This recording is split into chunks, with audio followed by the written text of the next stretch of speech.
ఆమేన్. దేవునికి స్తోత్రం కలుగును గాక. ఈ ఉదయకాల సమయంలో మనమందరం కూడా దేవుని దగ్గరికి వచ్చి ఉన్నాం ఆరాధించడానికై. రండి, ప్రభువుని మనమందరము ఆరాధించే ముందుగా లేఖన భాగంలో ఆయన చేసిన మేలును బట్టి మనం చూసుకుని ఆరాధన చేద్దాం. లూకా సువార్త బైబిల్ గ్రంథం నుంచి ప్రతి ఒక్కరు కూడా తెరవండి. 7వ అధ్యాయము, లూకా సువార్త 7వ అధ్యాయము 36వ వచనం నుంచి 37, 38 వచనాలు అందరము కలిసి చదువుకుందాం.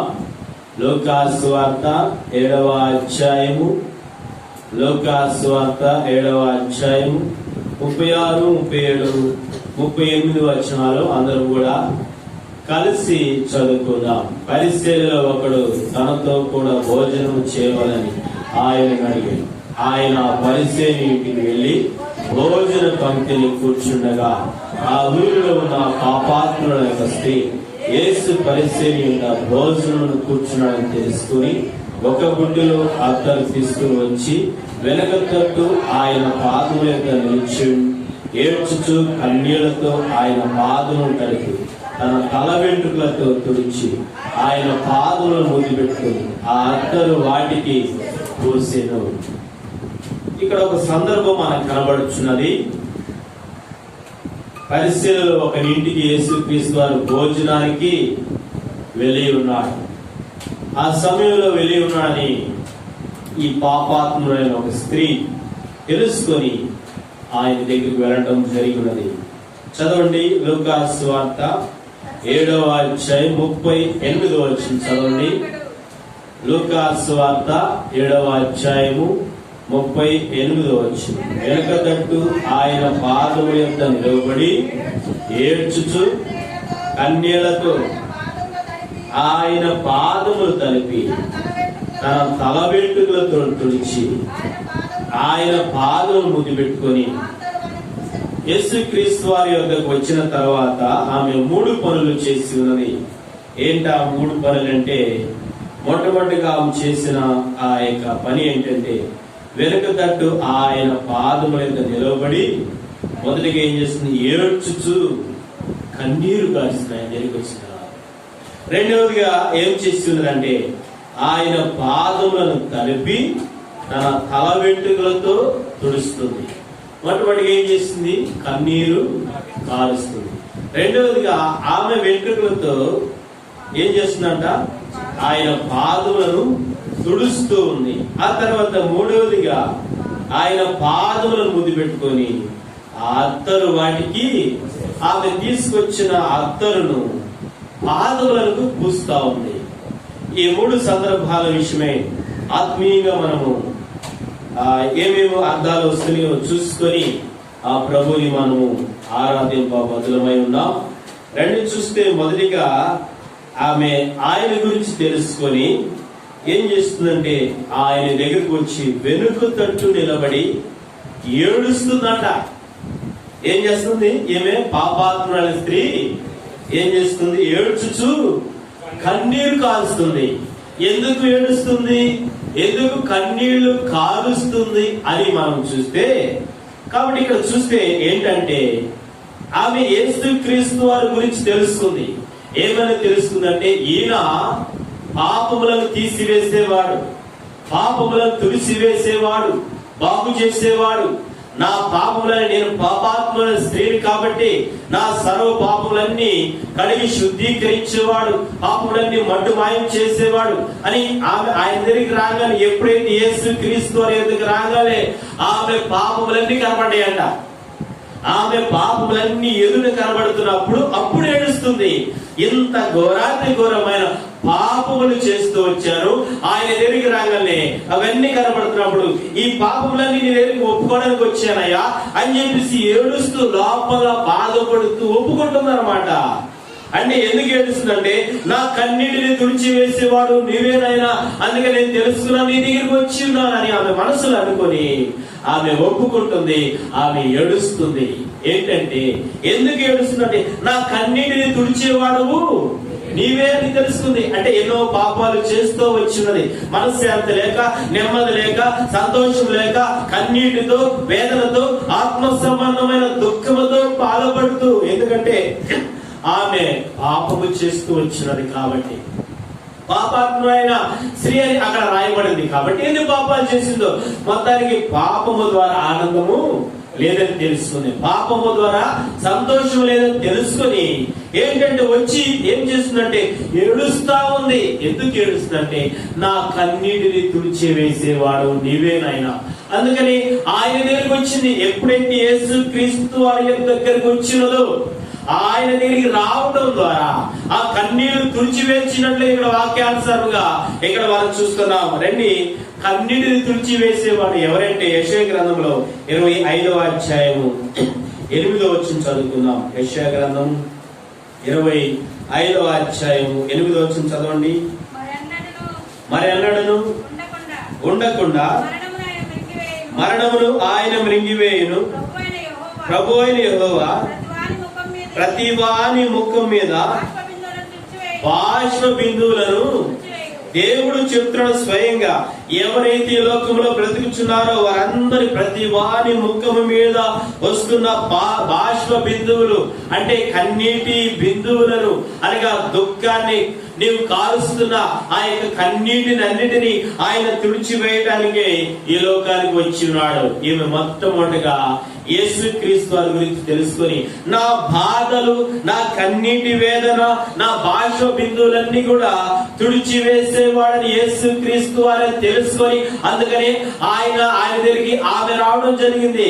కాబట్టి ఇదివరకు ఆమె ఎక్కడెక్కడో తిరుగుతుంది, ఆయన ఎక్కడ దొరుకుతాడేమో, ఆయన ఇక్కడ ఉన్నప్పుడు వెళ్ళాలని ఎంతో ప్రయత్నం చేసిన కుదరక పాపాన్ని బట్టి, దుర్మార్గతను బట్టి, అవిధేయతను బట్టి ఎన్నిసార్లు ఆ మార్గం గుండా ఆ ఇంటి గుండా పోతున్నా గాని లెక్కలేని తరముగా ఉండి ఉండొచ్చును.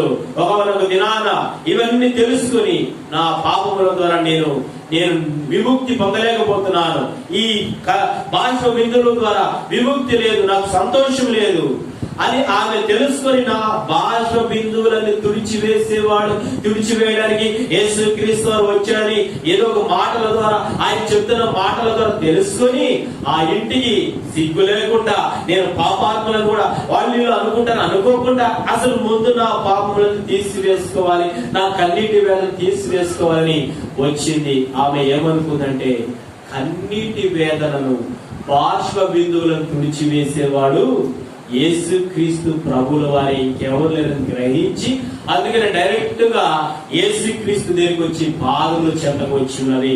కాబట్టి ఇక్కడ ఈ వాక్యానుసారంగా ప్రతి వారి ముఖం మీద బాష్ప బిందువులను ఆయన ఏం చేస్తాడంట? తుడిచివేసేవాడు, తీసివేసేవాడు. ఇక చూస్తే ప్రకటన గ్రంథంలో చూద్దాం రండి. ప్రకటన గ్రంథం 7వ అధ్యాయము 17వ వచనం చదువుకుందాం. ప్రకటన గ్రంథము 7వ అధ్యాయం 17వ వచనం. ఎలయనగా గొర్రెపిల్ల వారికి కాపరి అయి జీవ జలముల బొగ్గుల యొద్దకు వారిని నడిపించును. దేవుడే వారి కన్నుల నుండి ప్రతి బాష్ప బిందువును, దేవుడే వారి కన్నుల నుండి వస్తున్న ఆ నీటి బాష్ప బిందువును, ఆ కన్నీళ్లను, ఆ కన్నీరును, ఆ వేదనను, ఆ బాధను, ఆ దుఃఖాన్ని తుడిచివేయటానికి వచ్చి ఉన్నాడని ఆమె తెలుసుకుంది. అలాగే నీవు నేను కూడా ఒకప్పుడు లోకంలో తిరుగుతూ దుర్మార్గంగా జీవిస్తూ పాపముతో బ్రతుకుతూ కొట్టమిట్టాడుతూ బురదలో జీవిస్తున్నప్పుడు మన ప్రతి బాష్ప బిందువులను తుడిచివేయడానికి యేసుక్రీస్తు వారు వచ్చినాడు. ఆయన పిలవంగానే, ఆయన రాగానే ఆయన గురించి తెలుసుకొని, యేసుక్రీస్తు వారి గురించి తెలుసుకొని దేవుని మందిరానికి వచ్చి ఉన్నాం. ఇప్పుడు ఆమె ఎక్కడికి వచ్చింది చెప్పండి? ఆమె ఎక్కడికి వచ్చింది? యేసుక్రీస్తు వారు ఎక్కడున్నాడో అక్కడికి వచ్చేసింది. తెలుసుకొని వెంటనే ఆమె దగ్గరికి, ఆయన దగ్గరికి రావడం ద్వారా వెంటనే ఆమె ఎక్కువగా ఆయన దగ్గరికి వచ్చిన తర్వాత ఏం జరిగిందంటే 47వ వచనంలో 7వ అధ్యాయం లూకాసు వార్త 7వ అధ్యాయం 47వ వచనం. ఆమె విస్తారముగా ప్రేమించను కనుక ఆమెకు విస్తార పాపములు క్షమించబడి ఉన్నవి. యేసుక్రీస్తు వారిని విస్తారంగా ప్రేమించింది. ఎందుకంటే నా సర్వ పాపముల ద్వారా వస్తున్న ఆ కన్నీటి వేదన ద్వారా నేను బాధపడుతూ కుమిలిపోతూ మనశ్శాంతి లేకుండా జీవిస్తున్నాను. నా బాష్ప బిందువులను తుడిచివేసేవాడు ఆయనని. ఎప్పుడైతే ఆమె ఆయన దగ్గరికి వచ్చిందో కన్నీటి బాష్ప బిందువులన్నీ ఏమైపోయి తుడిచివేయబడి. ఒకప్పుడు మనం కూడా ఎలాంటి వారమంటే దుఃఖముతో బాధతో దుఃఖ దినములుగా జీవిస్తున్న సందర్భాలు ఉంటున్నప్పుడు నిన్ను నన్ను ఆ యొక్క దుఃఖ, ఆ బాధలు, ఇబ్బందులు, ఆ బాష్ప బిందువులన్నిటినీ ఆయన తీసివేయడానికి వచ్చాడు, తీసివేసి ఉన్నాడు. రండి ఒకసారి ప్రకటన గ్రంథంలో మనం చూస్తే, ప్రకటన గ్రంథం 21వ అధ్యాయం 4వ వచనం చదువుకుందాం.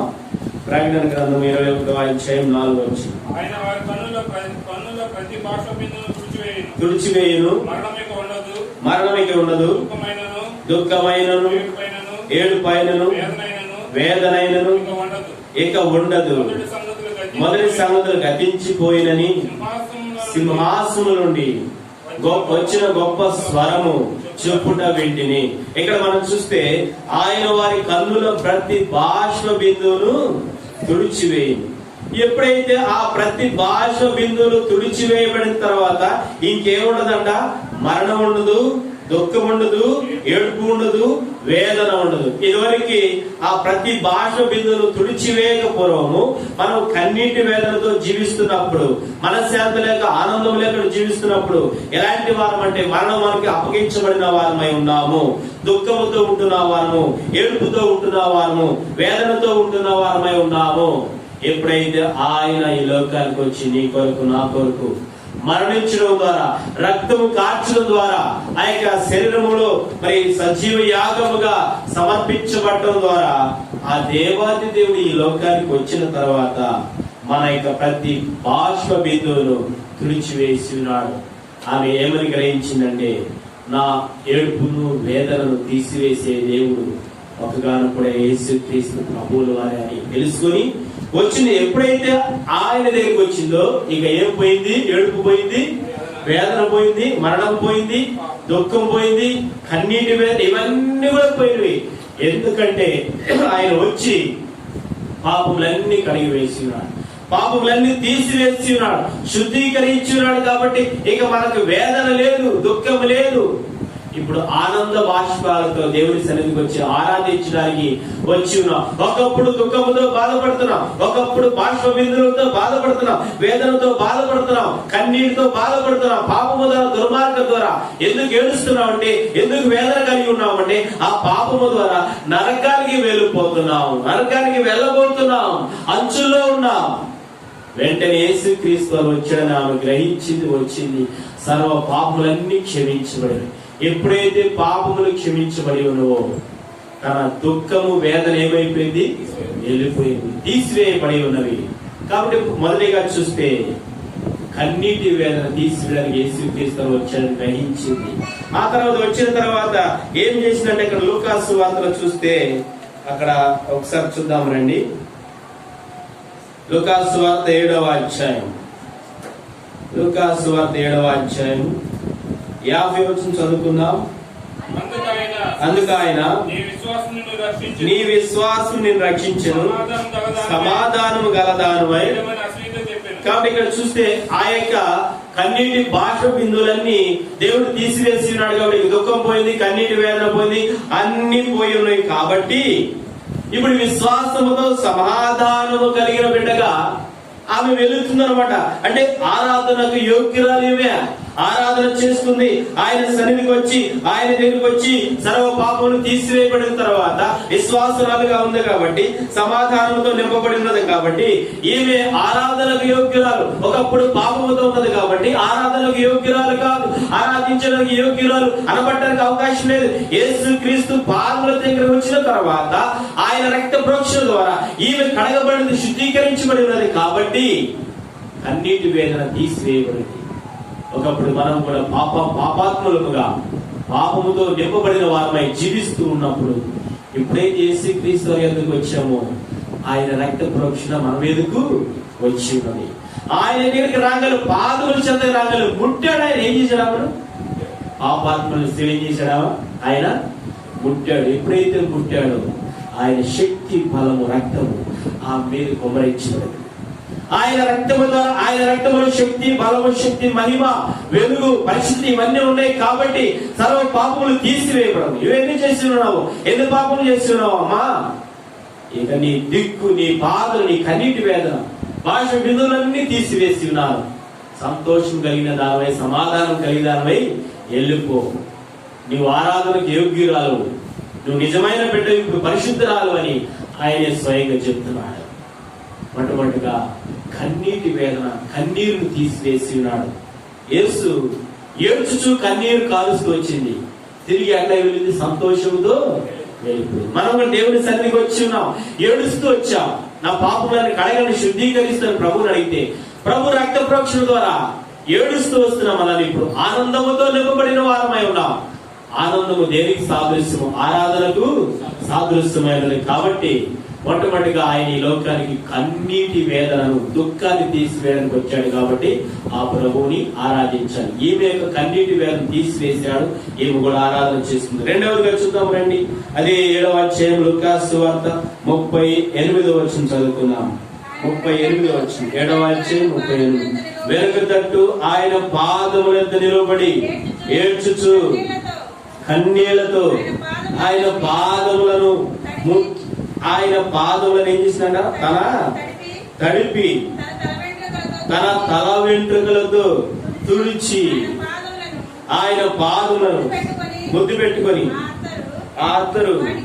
కాబట్టి మొట్టమొదటిగా ఆమె మనసులో ఏమనుకుందంటే, నా కన్నీటి వేదనను, నా యొక్క బాష్ప బిందువులను తుడిచి వేసేవాడు, తీసివేసేవాడు ఆయనే వచ్చింది. కన్నీరు తుడుచుకొని సంతోషంతో తిరిగి ఇంటికి వెళ్ళిపోయింది. రెండవదిగా ఆ మనసులో ఏమనుకుందంటే, తన తల వెంట్రుకలతో తుడుస్తుంది. ఏం తుడుస్తుంది చెప్పండి? ఏమండి ఏం తుడుస్తుంది? ఆయన పాదముల దగ్గరకు వచ్చి ఏడ్చుతూ కన్నీళ్లతో ఆయన పాదములను తడిపి, ఆ కన్నీటితో తడిపి ఏం చేస్తుంది? తల వెంట్రుకలతో ఆ నీటి బొట్లన్నీ, కన్నీటి బొట్లన్నీ పాదం మీద పడినప్పుడు తల వెంట్రుకలతో తుడుస్తుందంట. తల వెంట్రుకలతో తుడుస్తుందంటే, నా పాపములన్నీ తుడిచి వేసేవాడు నీవే అని గ్రహించి వచ్చింది. మొట్టమొదటిగా ఆమె ఏమనుకుందంటే, కన్నీటి వేదన, దుఃఖాన్ని తీసివేస్తామని తెలుసుకుని వచ్చింది.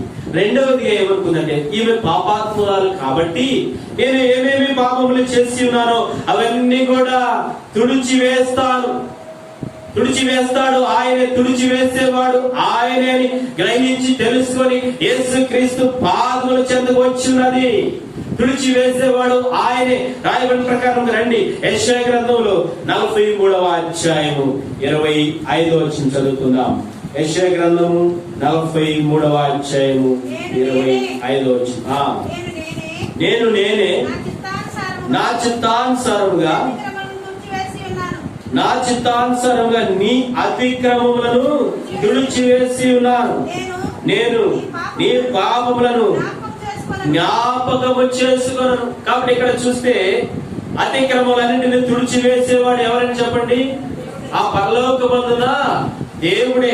ఆయనే మన అతిక్రమలను అన్నింటినీ కూడా తుడిచివేసేవాడు. నేనే నా చిత్తానుసారంగా నీ అతిక్రమములను తుడిచివేసేవాడు. ఏమి మొదటిగా రెండవదిగా చూసిన ప్రకారంగా ఏమి గ్రహించిందంటే, మనసులో ఏమి అనుకుందంటే, నా చిత్తానుసారంగా. అంటే దేవుడు చెప్తున్నాడు, నీ అతిక్రమములను తుడిచివేసేవాడు అన్నాడు కదా. ఆ మాట గుర్తుకొచ్చి ఈమెకు ఈ యొక్క యెషయా గ్రంథంలో రాయబడిన మాట సువార్త ద్వారా వాక్యం చెప్పబడుతున్నప్పుడు కూడా ఒకసారి విని ఉండవచ్చును, సేవకుల ద్వారా ఆ మాటలు విని ఉండవచ్చును, యేసుక్రీస్తు వారి ద్వారా ఈ మాటలు విని ఉండవచ్చును. వినిన తర్వాత అతిక్రమలను తుడిచివేసేవాడు యేసుక్రీస్తు ప్రభువారిని గ్రహించి అందుకనే ఆయన దగ్గరికి వచ్చి ఉన్నది. ఎందుకు వచ్చిందంటే, నా అతిక్రమములన్నింటినీ తుడిచివేసేవాడు. ఆమె చేసిన పని ఏంటంటే, కన్నీరు కార్చిన తర్వాత వెంట్రుకలతో ఏం చేస్తుంది? తల వెంట్రుకలతో ఏం చేస్తున్నా? పాదములు తుడిచి వేస్తుంది. ఆమె అనుకుంది ఏమనంటే, నేను ఎన్నో ఘోరమైన పాపములు చేశానయ్యా, ఈ తల వెంట్రుకలతో ఎందుకు తుడుస్తున్నానంటే, నా పాపములన్నీ తుడిచివేనాయని ఒప్పుకుంటూ వస్తున్నాను. ఏం చేస్తున్నా? పాపాత్మ స్త్రీ. ఆ స్త్రీ ఏం చేస్తుంది? నా పాపములన్నీ తుడిచివేసేవాడు నీ ఒక్కడు మాత్రమే, ఇంకెవరు లేరు. ఇదివరకు నేను ఎన్నెన్నెన్నో చేసి ఉన్నాను. నా సొంత తలంపులు, సొంత ఆలోచనలు, సొంత కార్యక్రమాలు, ఎన్నో ఘోరమైన నీవు సహింపలేని, భరింపలేని అంత ఘోరమైన పాపములు ఆకాశం అంటే విధంగా నేను చేస్తూ వచ్చానయ్యా.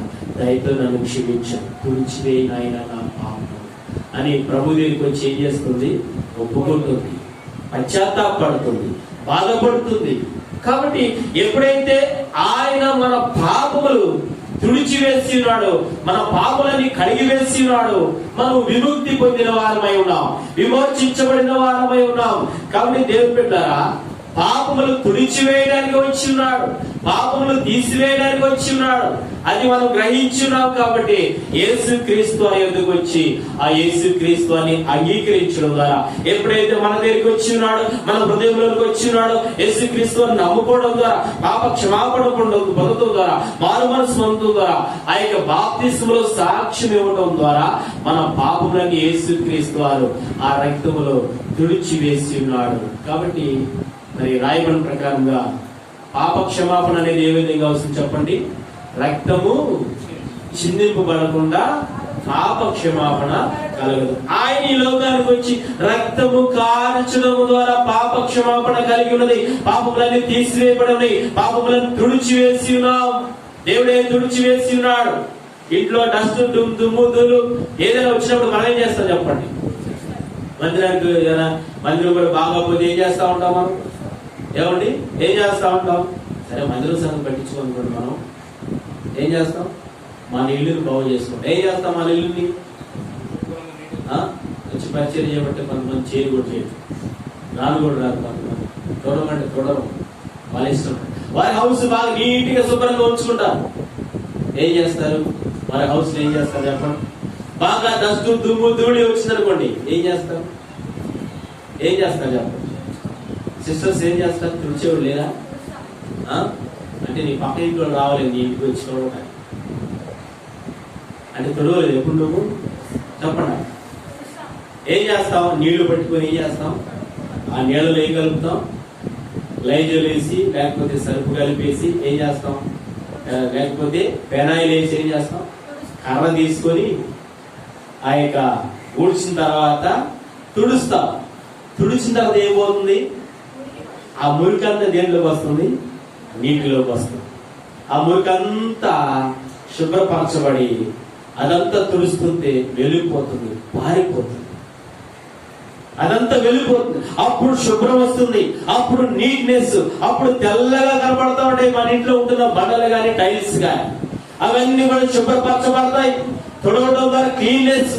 అలాగే యేసుక్రీస్తు వారు కూడా నీ పాపములు, నా పాపములు తుడిచివేయడానికి వచ్చాడు. దేని ద్వారా అంటే రక్తము ద్వారా తుడిచివేయడానికి వచ్చాడు అనమాట. ఆయన కార్చిన రక్తము ద్వారా తుడిచివేయబడుతున్నాయి మన పాపములను, తుడిచివేయబడి ఉన్నవి. అందుకోసమే యేసుక్రీస్తు వారు రక్తము కార్చడానికి వచ్చాడు.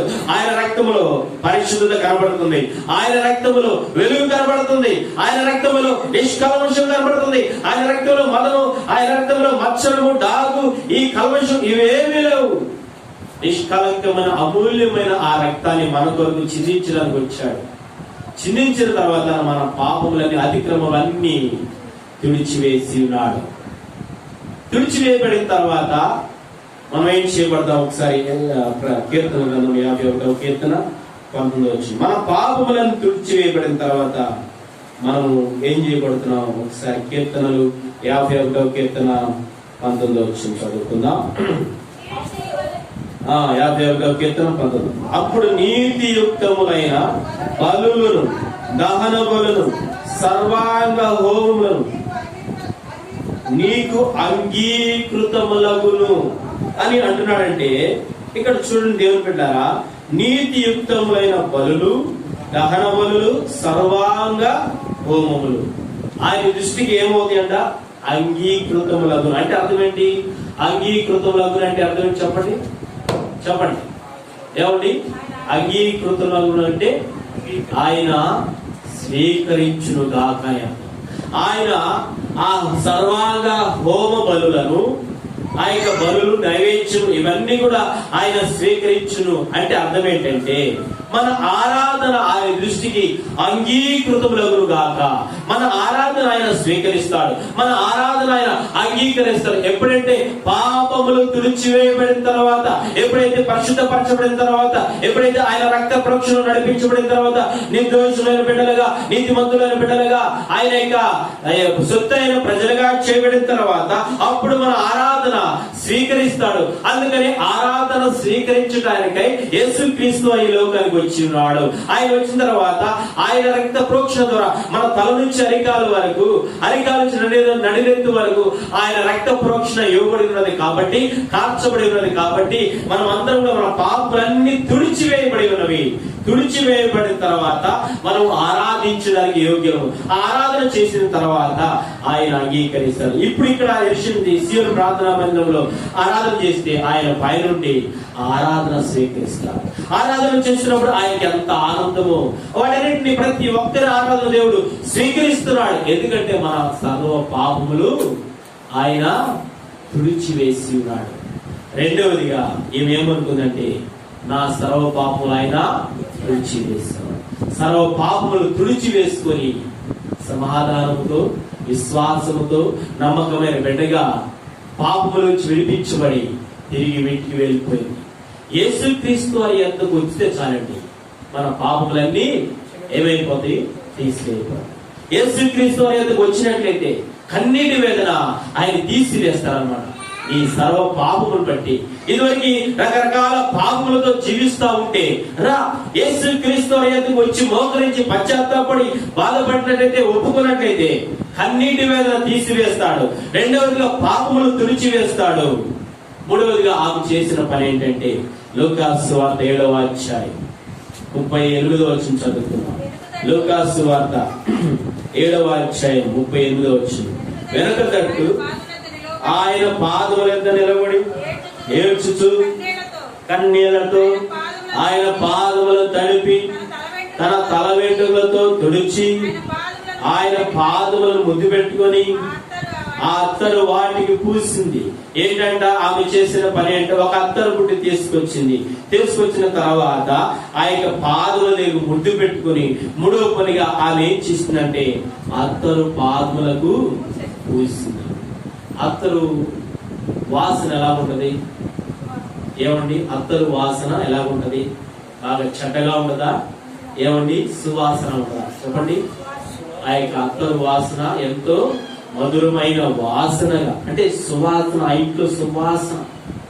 ఎక్కడైతే ఇంట్లో అత్తరు పూస్తామో అది ఎంతో సువాసనగా ఉంటుంది. ఆ ఇంట్లోంచి గుమగుమలాడుతూ వాసన వస్తూ ఉంటది. ఆ వాసన పీల్చుకుంటా ఉంటారు చాలా మంది. ఎందుకంటే సువాసన వస్తుంది కాబట్టి, చెడు వాసన రాకుండా సువాసన వస్తుంది. ఏమేం తెలుస్తుందంటే ఇదివరకు నేను పాపాత్మురాలు, దుర్మార్గురాలు, నా దగ్గర సువాసన లేదు. నా దగ్గర ఏ వాసన ఉందంటే చెడ వాసన, చెడ్డ వాసన, దుర్గంధముతో నింపబడిన ఆ స్త్రీగా కనబడుతున్నాను. తన మనసులో పరితపించి పాపాన్ని పెట్టి నా దుర్వాసనను, నా దుర్గంధమును, నా చెడు వాసనను తీసివేసేవాడు యేసుక్రీస్తు ప్రభువు వారి ఇంకెవరు లేరు ఈ లోకములో అని గ్రహించి తెలుసుకొని ఆయన దగ్గరికి వచ్చి, ఆయన దగ్గరికి రావడం ద్వారా ఏం తీసుకొచ్చిందంటే అత్తరు బుట్టి తీసుకొచ్చింది. అత్తరు బుట్టి తీసుకొచ్చి ఏం చేసింది చెప్పండి? ఏం చేసింది? అత్తరు బుట్టి పగలగొట్టి ఆ యొక్క అత్తరంతా, ఆ సీసా అంతా ఆయన పాదములకు పూస్తుంది.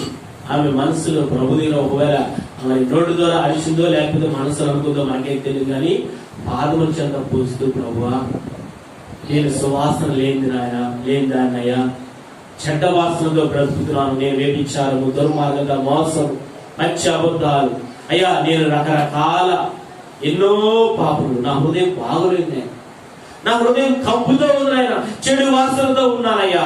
ఈ అత్తరు ఎందుకు తీసుకొచ్చారంటే నువ్వు సువాసన కలిగిన వాడు, నీ సువాసన నాకు ఇవ్వు నాయనా, నాకు సువాసన రావాలి. నేను సువాసన కలిగిన దాన్నై ఉంటే పరలోకానికి వారసులు అవుతాను, అర్హత కలిగి ఉంటాను, అక్కడికి వెళ్తాను తండ్రి ప్రభు అని ఒప్పుకుంటూ పశ్చాత్తాపడుతూ ఆ అత్తరు తీసుకొచ్చిందంటే నీ వాసన నాకు రావాలి. నువ్వు సువాసన కలిగిన వాడు, అత్తరు పుట్టి వాసన కలిగిన వాడు అని నేను తెలుసుకొని వచ్చాను ప్రభు అని మదన పడుతూ బాధపడుతూ ప్రభు దగ్గర ఒప్పుకుంటూ వచ్చి ఉన్నది. కాబట్టి ఇక్కడ రాయబడిన ప్రకారంగా అత్తరు సువాసన ఎవరై ఉన్నారంటే పరమగీతంలో ఒకసారి చూద్దాం రండి. పరమగీతము 1వ అధ్యాయం సువాసన ఎవరో ఒకసారి చూద్దాం రండి. పరమగీతము 1వ అధ్యాయము 2-3 వచనాలు చదవండి. కాక నీవు పూసుకొని పరిమళ తైలము సువాసన గలది, నీ పేరు పోయబడిన పరిమళ తైలముతో సమానము, కన్యకులు నిన్ను ప్రేమించుదురు. ఇక్కడ మనం చూస్తే రాయబడిన ప్రకారంగా దేవుని బిడ్డలారా, నీ పేరు పోయబడిన పరిమళ తైలముతో సమానము. నీవు పూసుకొని పరిమళ తైలం ఎలాంటిదంట? ఆయన పరిమళ తైలం ఎలాంటిది? సువాసన. అంటే ఇక్కడ పరిమళ తైలము ఏంటంటే దేనికి సాదృశ్యం అంటే యేసుక్రీస్తు ఈ లోకానికి వచ్చిన తర్వాత పరిమళ తైలాన్ని మన కొరకు చిందించారు. ఆ పరిమళ తైలాన్ని చిందించిన తర్వాత అది చిందించబడిన తర్వాత అది సువాసనగా వచ్చిందే గాని చెడ్డ వాసనగా రాలేదు. అందుకని గ్రంథకర్త ముందుగానే యేసుక్రీస్తు వారి గురించి ఈ సొలొమోను భక్తులు ముందుగానే చెప్తున్నారు. నీవు పూసుకొని పరిమళ తైలము సువాసన గలది. ఇది యేసుక్రీస్తు వారి గురించి చెప్తున్నాడు సొలొమోను భక్తులు. ప్రభువా, నీవు ఎలాంటి వాడు అంటే సువాసన కలిగిన వాడు. నీ తైలము పరిమళ తైలముతో ఉంటుంది, నీ పేరు పోయబడిన పరిమళ తైలంతో సమానం ఆయన అని ఆయన చెప్తున్నాడంటే నిజంగా ఆయన పేరు ఎంత మారుమోగుతుంది. ఈనాటి వారు కూడా యేసుక్రీస్తు ప్రభువు యేసుక్రీస్తు అని ప్రతి నోట్లో నాలుతుందంటే ఆయన పేరు పోయబడిన పరిమళ తైలంతో సమానం. ఆయన ఎలాంటి వాడు? ఇంకా చూస్తే 1వ అధ్యాయము 12వ వచనం చదువుకుందాం. 1వ అధ్యాయము పరమగీతం 12వ వచనం. రాజు విందుకు కూర్చుండి ఉండగా నా పరిమళ తైలపు సువాసన వ్యాపించెను. రాజు విందులో కూర్చుంటే అంట ఆ రాజు దగ్గర నుంచి ఏమొచ్చిందంట? పరిమళ తైలపు. ఆయన ఎక్కడ కూర్చున్నాడో అక్కడ వ్యాప్తి చెందుతూ సువాసన. అక్కడ చెడుతనం లేదు, అక్కడ చెడు వాసన లేదు. ఇక్కడ రాజు ఎవరై ఉన్నారంటే రాజ్యాతి రాజు, రాజులకు రాజు, ప్రభువులకు ప్రభు అయిన యేసుక్రీస్తు వారు ఆయన కూర్చుని ఉంటే ఆయన కూర్చున్నాడు. ఆయన ఎక్కడుంటే ఏ ఇంట్లోకి వెళ్తే ఆయన ఎద్దకు ఎవరైతే వస్తున్నారో వారందరూ సువాసనగా చేయబడతారు. ఏ ఇంటిలో ఉంటున్నప్పుడు ఈమె వచ్చి ఉన్నదంటే ఆ యొక్క భక్తులు పిలవంగానే పరిసేని ఇంటికి రాగానే ఈమె ఆయన యొద్దకు రావడం ద్వారానే సువాసన వచ్చింది. చెడుతనం ఏమైపోయింది? చెడు వాసన ఏమైపోయింది? పారిపోయింది. నీ ఇంటిలోకి వచ్చాడా, హృదయంలోకి వచ్చాడా యేసుక్రీస్తు వారు, సువాసన వస్తుంది, చెడు వాసన పారిపోతుంది. ఇదివరకు పాపం ఉంది ఆమె హృదయంలో, ఇదివరకు సాతాను ఉన్నాడు, ఇదివరకు అవిధేయత ఉంది, ఇదివరకు లోక సంబంధమైన ఆశలు ఉన్నవి, ఇదివరకు లోకాశలు ఆమెలో నలుగుతూ అలాగే ఉంటూ జీవిస్తున్నప్పుడు ఎప్పుడైతే యేసుక్రీస్తు వారిని అంగీకరించిందో, ఆయన ఎంతకు వచ్చిందో, ఒప్పుకుంటూ పాప క్షమాపణ పొందుతూ పశ్చాత్తాపడిందో యేసుక్రీస్తు ఆమె హృదయంలోకి వెళ్ళిపోయి ఉన్నాడు. వెళ్ళిపోయిన తర్వాత అది వరకు నా చెడు వాసన ఏమైపోయింది? ఏమైపోయింది చెప్పండి. ఏమైపోయింది? పారిపోయింది. ఏ వాసన వచ్చింది? సువాసన వచ్చింది అన్నమాట. చెమట గబ్బుతో ఉంటే ఏం చేస్తామా చెప్పండి? చెమట గబ్బు వాసన పడుతుంది, ఏం చేస్తాం? ఆ వాసన రాకుండా ఏం చేస్తాం? సంకల్లో పౌడర్ పూసుకుంటాం. ఇంకేంటి? సెంటు పూసుకుంటా ఉంటాం.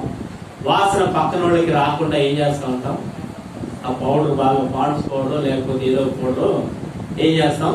కొంతమంది సెంటు అలవాటు కాబట్టి ఆ సెంటు పూసుకుంటా ఉంటాం. ఆ సెంటు అంటే ఆ చెమట వాసన రాకుండా, ఆ దుర్వాసన రాకుండా సెంట్లు పౌడర్స్ పూసుకుంటా ఉంటాం. ఇప్పుడు ఈ దుర్వాసన పోవాలంటే ఎవరిని పూసుకోవాలి? మనం ఎవరిని కలిగి ఉండాలి? యేసు ప్రభు అని కలిగి ఉండాలని ఏమో మనసులో గ్రహించింది. కాబట్టి యేసుక్రీస్తు వారి దగ్గరకు వచ్చింది. సర్వ పాపములన్నీ తీసేయబడి చెడు వాసన పోయి ఏ వాసన వచ్చింది? ఏ వాసన వచ్చిందండి? యేసుక్రీస్తు వారు ఉంటే నీ హృదయంలో, నీ ఇంట్లో ఉంటే ఆ ఇల్లంతా సువాసనే. ఇప్పుడు మనం అందరం కూడా సువాసన కలిగిన వారమై ఉన్నాం. దేవుని సన్నిధికి వచ్చి ఉన్నాం. మన పాపములన్నీ పోయినవి కాబట్టి ఇదివరకు చెడు వాసన ఉన్నదంతా అదంతా పోయి పారిపోయి సువాసనతో, మంచి వాసనతో దేవుని సన్నిధికి వచ్చి ఆరాధించగలుగుతున్నాం. ఇప్పుడు ఆమె దుర్వాసనతో, చెడు వాసనతో, దుర్గంధముతో వచ్చిన ఆమె ఇంటికి ఎలా కలిగిందంటే విశ్వాసం, సమాధానం అంటే సువాసన కలిగిన బిడ్డగా ఇంటికి వెళ్ళిపోయింది. యేసుక్రీస్తు వారి యొద్దకు రావాలని ప్రతి ఒక్కరు. ఇదివరకు మనం ఎక్కడో తిరుగుతున్నాం, ఇప్పుడు యేసుక్రీస్తు వారి యొద్దకు వచ్చాం. వచ్చిన తర్వాత మన కన్నీటి వేదం తీసివేసినాడు కాబట్టి ఆరాధించాలి మొదటిగా. రెండవదిగా చెప్పండి, రెండవదిగా మన అతిక్రమలన్నీ, పాపములన్నీ తుడిచివేసినాడు కాబట్టి ఆరాధించాలి ఆయన.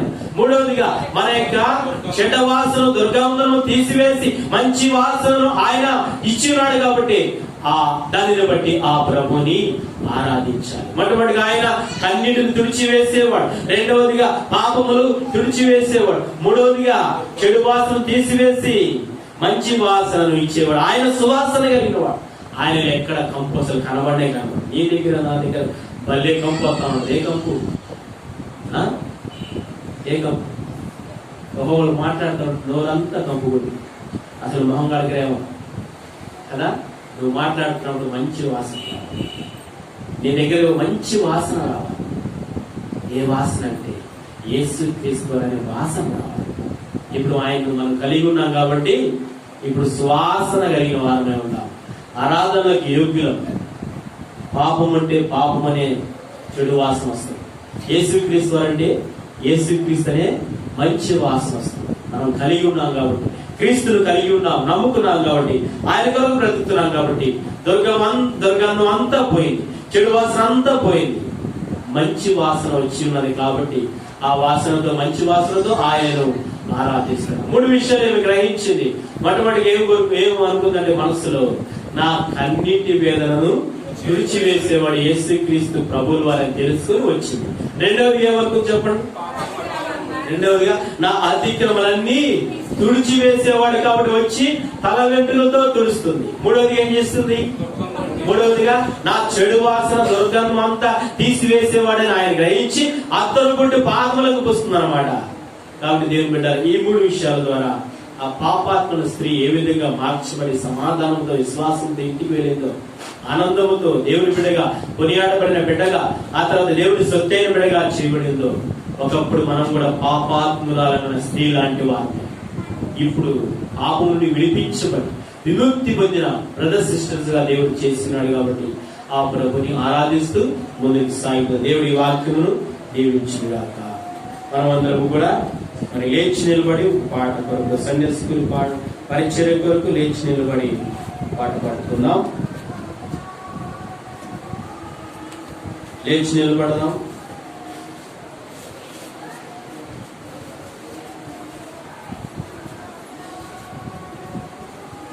రెండు పాట ఆరాధించను నేను మరి ఇంకొకటి పాట పాడుకుందాం.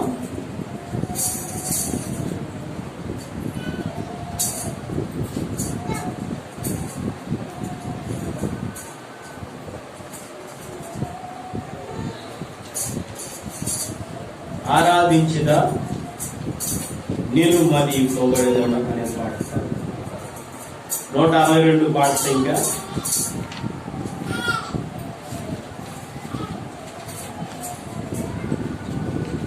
చిన్న పాట పుస్తకంలో అనగా పాత పుస్తకం అయితే 160, 162, 160 పల్లవి.